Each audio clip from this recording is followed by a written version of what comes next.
अस्सलाम वालेकुम। मैं मनशेदी मिटवर बाब हाला मौजू 12 इमाम 14 में सुमन पान नंबर 13।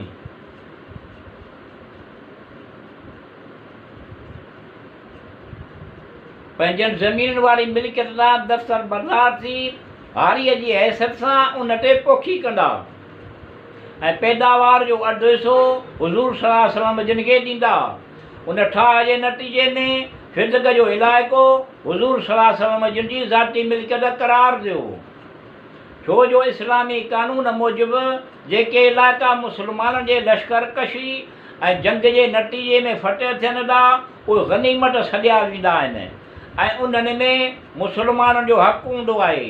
पर जेके इलाइक़ा बिना कंहिं जंग जे हासिलु थींदा आहिनि उन्हनि खे शरई इस्तिलाह में फ़ी या अनफाल सां तहबीर कयो वेंदो आहे। उहे इलाइक़ा सिर्फ़ु पैगम्बर सल्लल्लाहु अलैहि वसल्लम जिन जी ज़ाती मिल्कियत करार ॾिना वेंदा आहिनि। जीअं त फिदक बि माल फियो जेको मुस्लमाननि जे मुजाहिदाना सरगर्मियुनि खां सवाइ हासिलु थियो। उन करे इहा ख़ालिस रसूल सल्लल्लाहु अलैहि वसल्लम जी मिल्कियत करार ॾिनो वियो जंहिंमें ॿियनि मुस्लमाननि जो को बि हक़ु न हो। ऐं फिदक 7 हिजरीअ में हुज़ूर सल्लल्लाहु अलैहि वसल्लम जिन खे हासिलु थियो। तारीख़ Tabari जुल्द number 2 सुफ़ो number 302 फुतूहुल बलदान सुफ़ो number 37 मुअज्जमुल बलदान जुल्द number 14 सुफ़ो 238 ऐं तफ़सीर इस्लाम सुफ़ो 384 में बाग़ फिदक बाबति लॻभॻि हिकु जहिड़ियूं ई तहरीरूं लिखियूं वयूं आहिनि।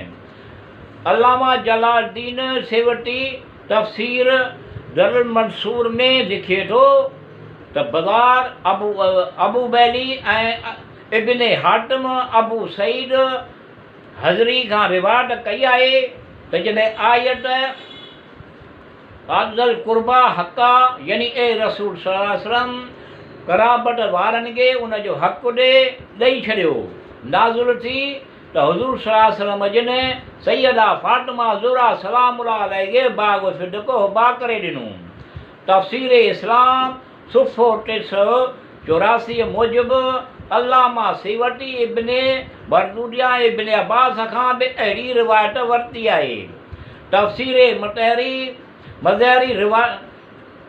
मज़हरी जुल्द नंबर 5 सुफ़ो 433 ते काज़ी सनाला पानीपटी ऐं अहिड़ी रिवायत तहरीर कई आहे। हुज़ूर सल्लल्लाहु अलैहि वसल्लम जिन जे ज़ाहिरी हयात ताईं फिदक जनाबे सैयदा अलैहिस्सलाम जिन जी मिल्कियत रहियो। पर हुज़ूर सल्लल्लाहु अलैहि वसल्लम जे पर्दो मटाइण बैदि बाग़े फिदक खे हुकूमत पंहिंजे तहवील में वठी छॾियो जंहिं बाबति इस्लामी तारीख़ जे किताबनि में तमामु वॾो अहवाल ऐं बहस मौजूदु आहे। सन 99 हिजरीअ में जॾहिं ख़लीफ़े सुलेमान बिन अब्दुल मलिक जे वफ़ात खां पोइ उमवी ख़लीफ़ो उमर बिन अब्दुल अज़ीज़ ख़लीफ़ो मुक़ररु थियो त हिन सभ खां पहिरीं हज़रत अली अलैहिस्सलाम जे बरसरे मंबर ख़ुतबनि में थींदड़ सभु वशिटम जो सिलसिलो बंदि करायो ऐं उन खां पोइ बाग़े फिदक खे ख़ानदानी रिसालत जे हवाले कयो।